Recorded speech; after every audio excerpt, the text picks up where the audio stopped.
Cody and I discuss Apple cars, visual cortex imaging, and superfish? This is episode 6.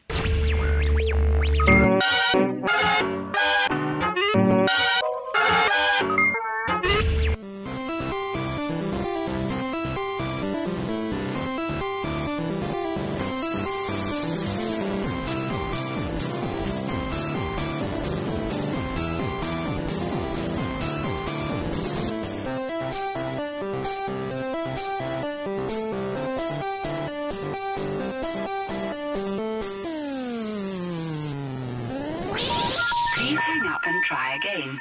And here we are for episode 6 of Blown Pixel, where Cody and myself discuss technology, startups, culture, and just a slew of other things. Welcome to the crazy. I am T-Rave, and joined by... I am Cody Beasley. I'm in Kansas City, Missouri, while T-Rave is in Omaha. Omaha, indeed. It's been cold in both locations. I think you guys got quite a bit more snow than we did. Yep. In fact, we got zero. We got snow today, actually. Some big fat chunks, too. In fact, I noticed, by the way, we're both wearing flywheel shirts. Flywheel shirts. You have mine the fancy says fly. Design's way more cool than yours. Yep, I have one of the limited edition Super V-necks in the purple edition. I think you need to make it like a deep V. Oh, it's pretty deep, trust me. I actually really love this shirt, and I'm probably one of the only dudes in the office that actually wears one. I think you could pull it off. You could be like a nightclub owner or something, I feel like. Welcome to a Gustav's Club. So, yeah, anyway, we both representing the Flywheel managed WordPress hosting company. For those that don't know, is the company I work for, which is a startup up here in Omaha, Nebraska. And so, yeah. What are you drinking down there, sir?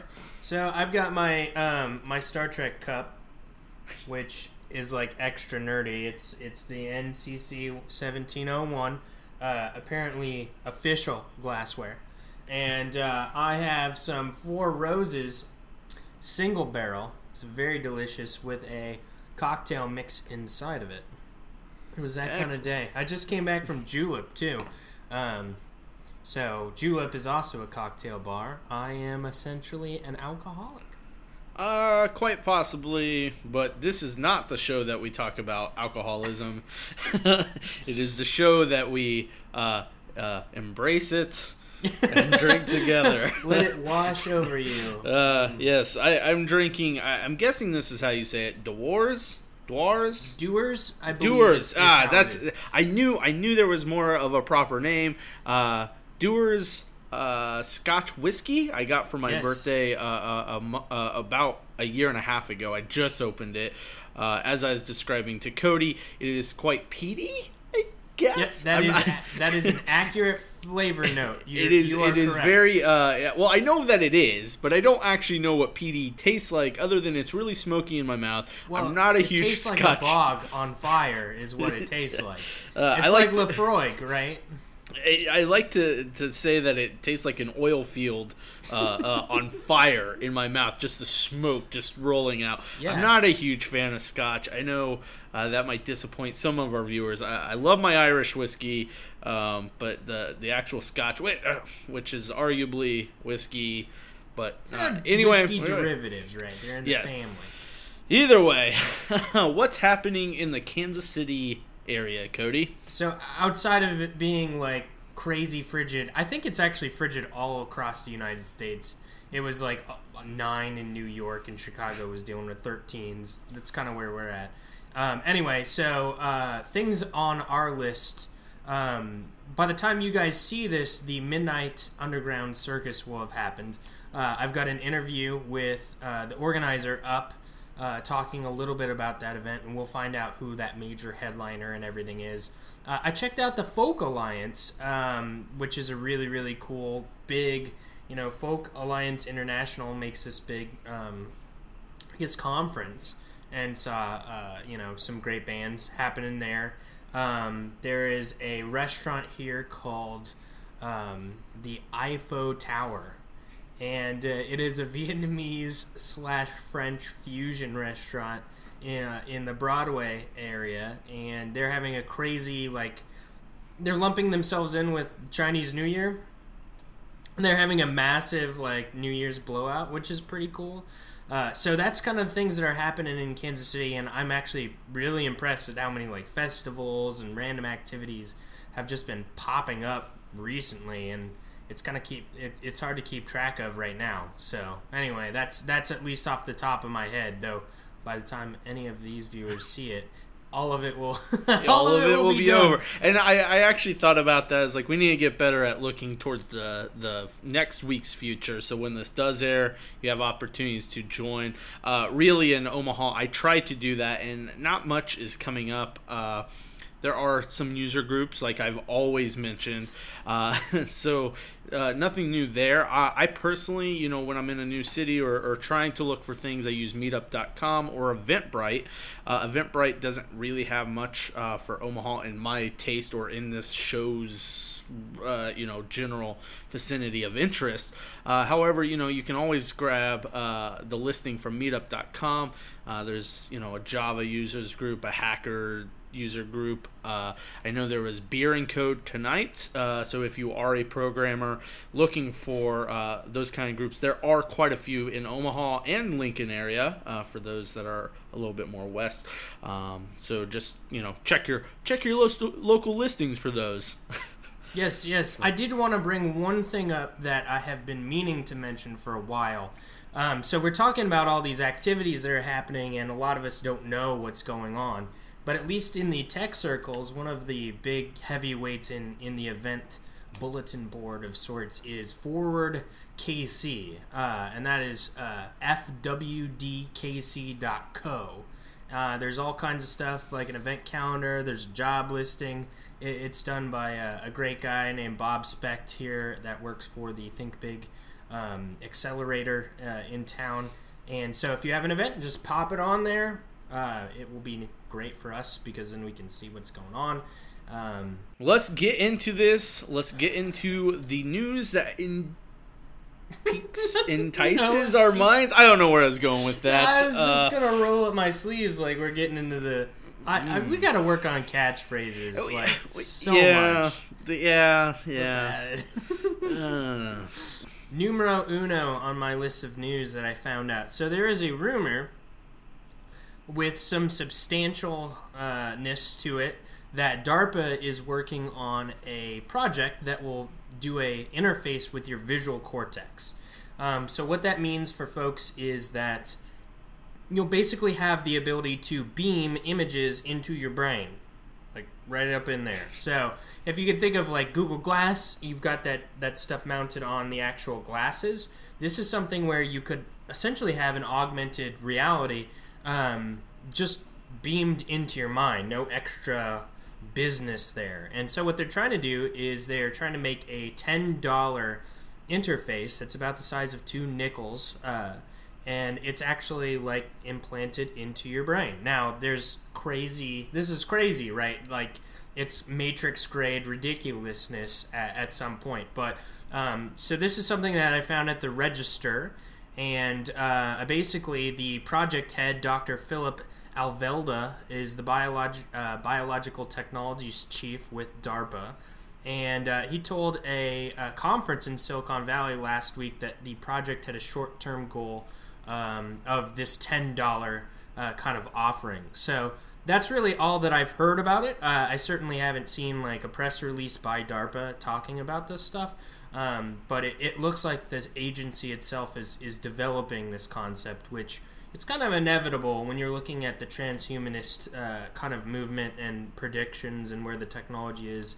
I feel like it's right around the corner. But T-Rave, this is crazy shit. So what do you think about this? This is, I mean, I had not heard of this until I looked at the article in the script, and yeah, this is crazy for $10. I mean, they're shooting for $10 now. Obviously, if they're getting inside of your head to actually implant it, there's gonna be some kind of surgery costs.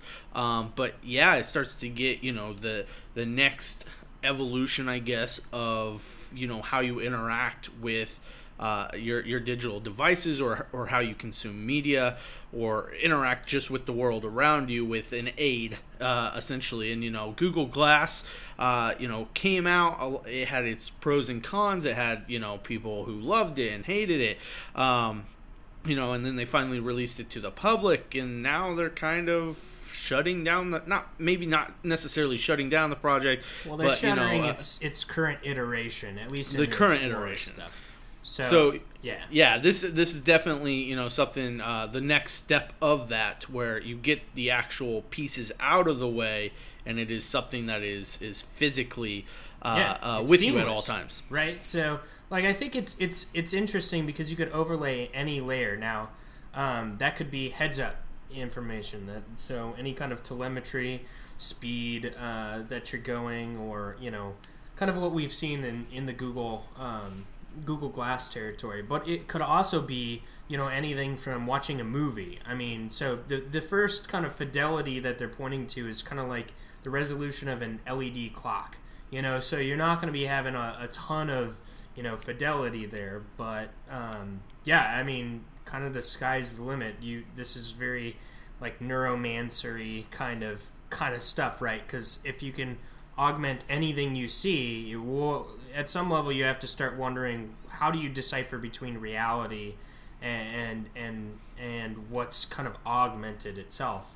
I think we're getting into some weird territory here, right? So this is kind of unprecedented, and these are the types of technologies that are really making people think about, like, what are some of the ethical pieces of this? What are the implementations on society for stuff like this? So anyway, I found that deeply interesting. I think it should be on everyone's watch. So my first article that I found, I just heard about this hours ago, did my quick research, and it blew my mind. Hopefully it'll blow yours in some sort. But Lenovo caught installing adware on new computers. Now, were you aware of this, Cody? You had heard of it? I was super aware of it, and I've already got a quiver of Lenovo jokes along these lines. So Lenovo, obviously one of the big players in computing and personal computers, was caught installing this software called Superfish. Now, what this does is basically, as you browse the internet on Internet Explorer and Chrome on these newer notebooks, they injected third-party ads. So they kind of scrape over what you're viewing and try to serve you relevant ads. Now, that in itself is not unheard of. You have it. Well, injecting third-party, yes, is unheard of. But actual ads that, kind of follow you around the web due to cookies, like, that's nothing new. It's a popular practice within the last few years, but this is actually, like, at the system level.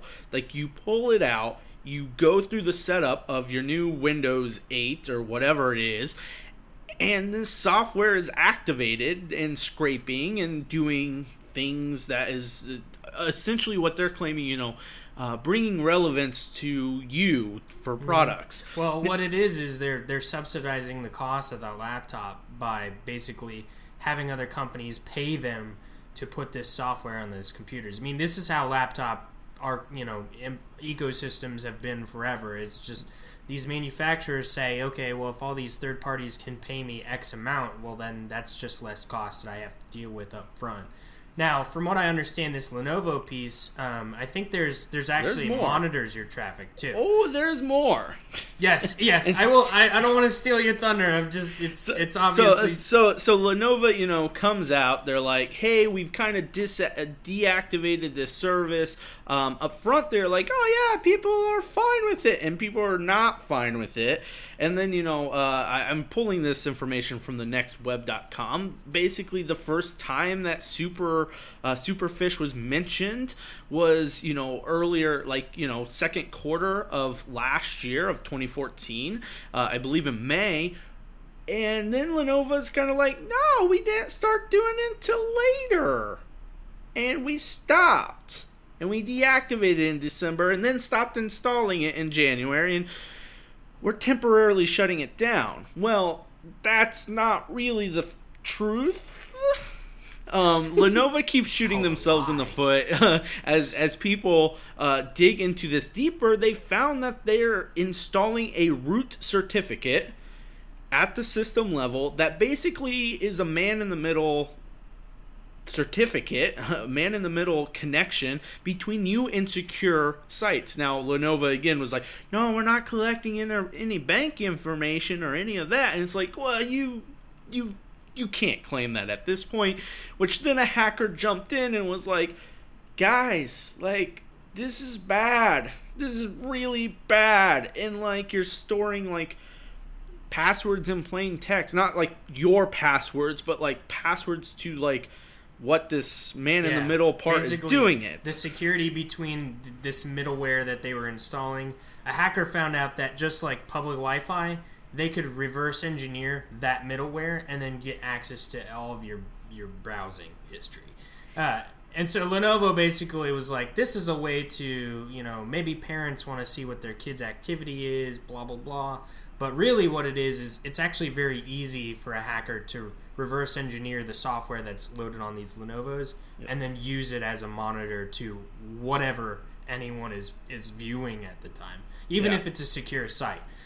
So that's like a huge problem. Like because that is possible because the same private key on every machine was the same, and so it was so one for password.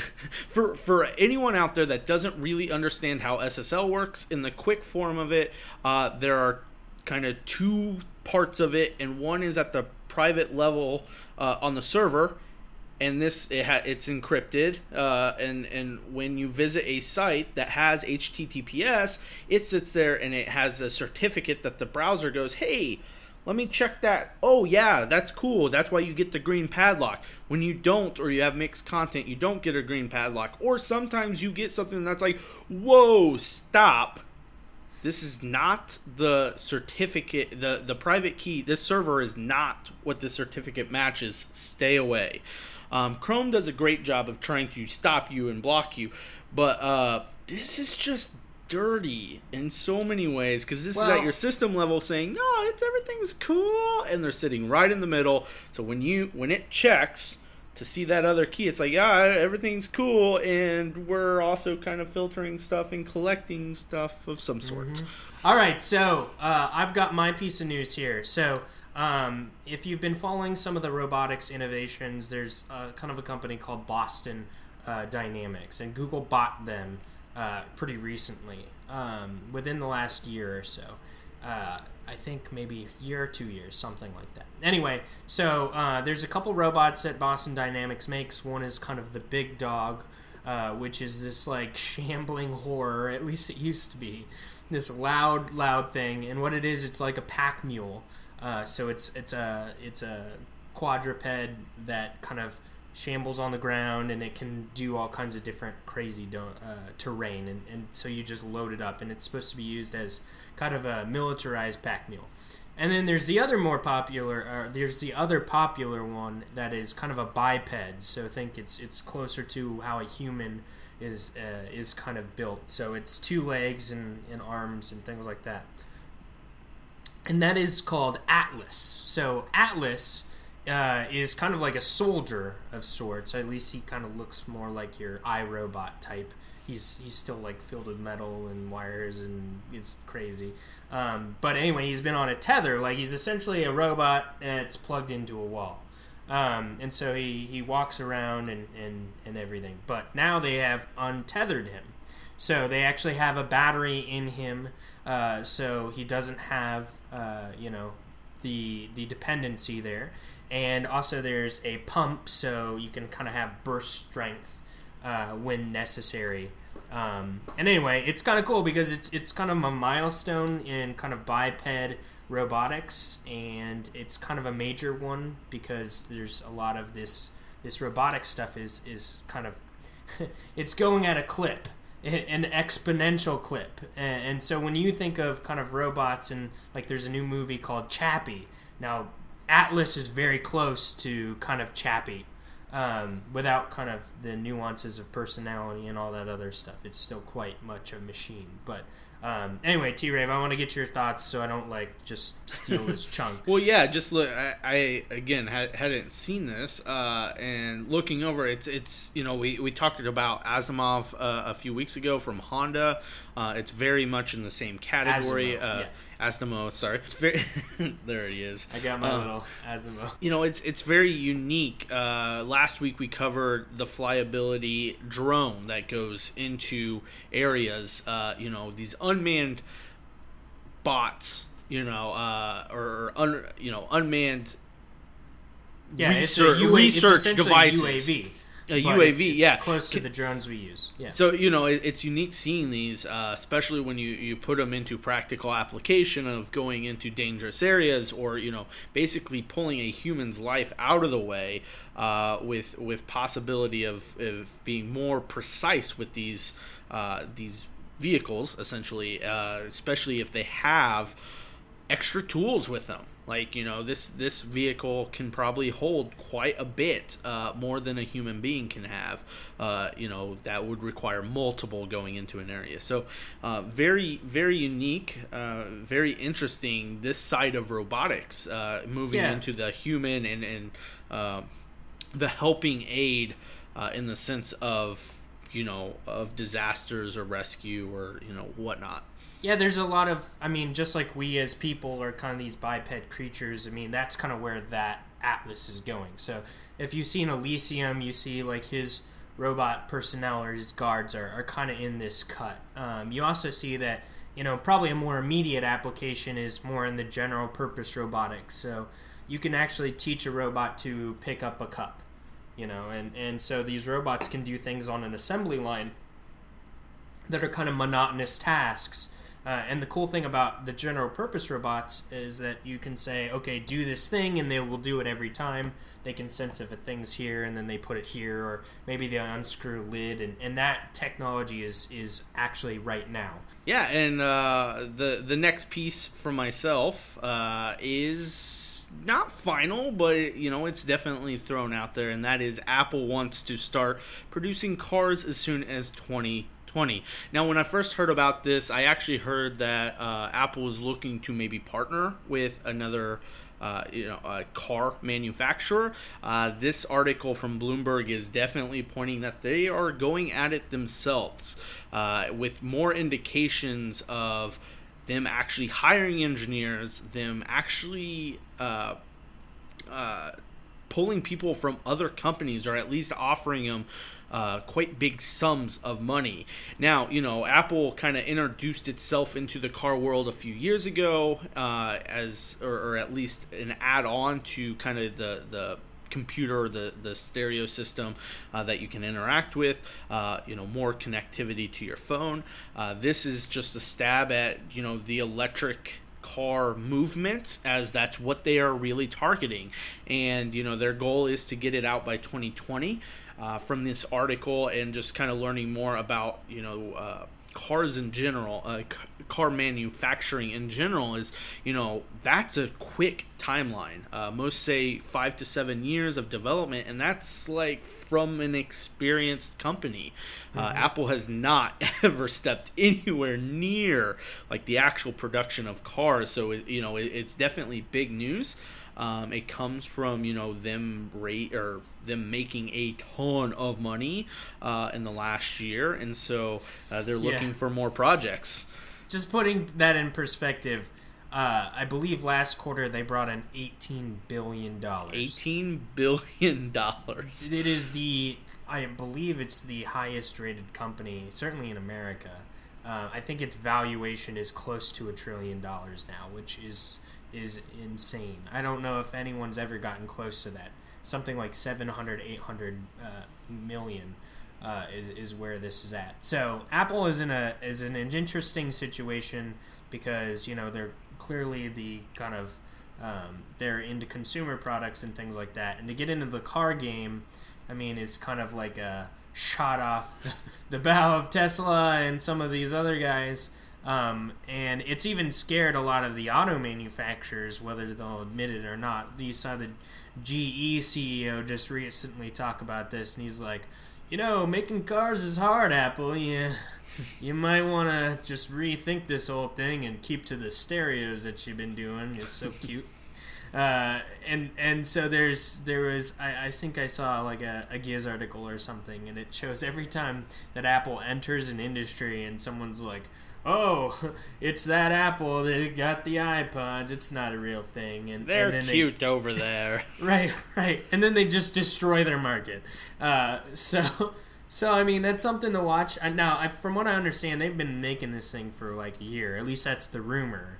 They've got 100-something engineers on this, and like you said, they're sniping from other car manufacturers. But just to finish this piece off and to move on into In Musk We Trust, Tesla CEO Elon Musk told Bloomberg Business Week within the last month that Apple has come after some of their engineers, offering a $250,000 sign-on bonus plus a 60% higher boost in their salary. Mm-hmm. Mind-boggling. They're obviously, serious about this endeavor, and we'll use that to tee us up for In Musk We Trust. Cody, tell us what's up in Mr. Elon's life. Yes. No, I think it's a great segue into seeing how like these kind of consumer-driven companies are moving into kind of infrastructure. And so one of the biggest Tesla pieces that we've just figured out or has just been announced is a play for the home automation. So when we saw, in a past episode, we looked at the Gogoro, and Tesla has come out and said, we're going to do basically batteries for your home. So, Musk has got a company called Solar City, and it's this massive solar energy company. And so one of the issues is that, if you're making these at a clip, at a big volume, what do you do with all that excess energy? Well, you put them in batteries, and then, okay, well, how do you get clean energy to wherever people need it? Well, you ship them batteries. So if you can grab a battery and power a significant portion of your home, and that's all based on solar power, and then switch it off and swap it out with another battery, well, Tesla, with these giant gigafactories where they're churning out batteries like a mother, they're going to be able to knock those battery costs down significantly. And that means cheaper Teslas. That means cheaper infrastructure. That means cheaper products all around the board. The battery problem is now being solved in a very big way, and there's some massive implications of a move like this. Well, yeah, they've mentioned that they would like to get this into production, the actual house piece, the dwelling piece, within the next 6 months. And, however that works, it's really hard to visualize something like this. Obviously that's why Elon's in charge of this, or at least very brilliant people. But yeah, to subsidize energy or completely just kind of, level it out or take it away from off the grid in the sense, is definitely a unique approach at the home sense of things, or just our life in general. I mean, batteries are getting better. It's a weird, that's a weird technology that you don't really think about, but at the same time, car batteries are getting better. I only know that because I just had to spend a shit ton of money on it. But our Moto 360s can charge within an hour. My phone has the turbo boost or whatever, turbo charge, where in 15 minutes it gets 8 hours. So when you look at it and then you implement it into just what you're already used to, but around you, your surroundings, and you can kind of bring down the cost of other things, or at least subsidize it. It's a unique play in the consumer dwelling area. Mm-hmm. I think it's really weird too, because we have utilities set up to generate energy off of coal power and nuclear power and things like that. What happens when we have a significant solar farm where we can outsource a significant portion of our energy needs for, I'm not going to say it's free because you have all the infrastructure there to capture that energy, but in a cleaner, better way. I almost worry about the utility companies themselves, since they can't compete at some level on this.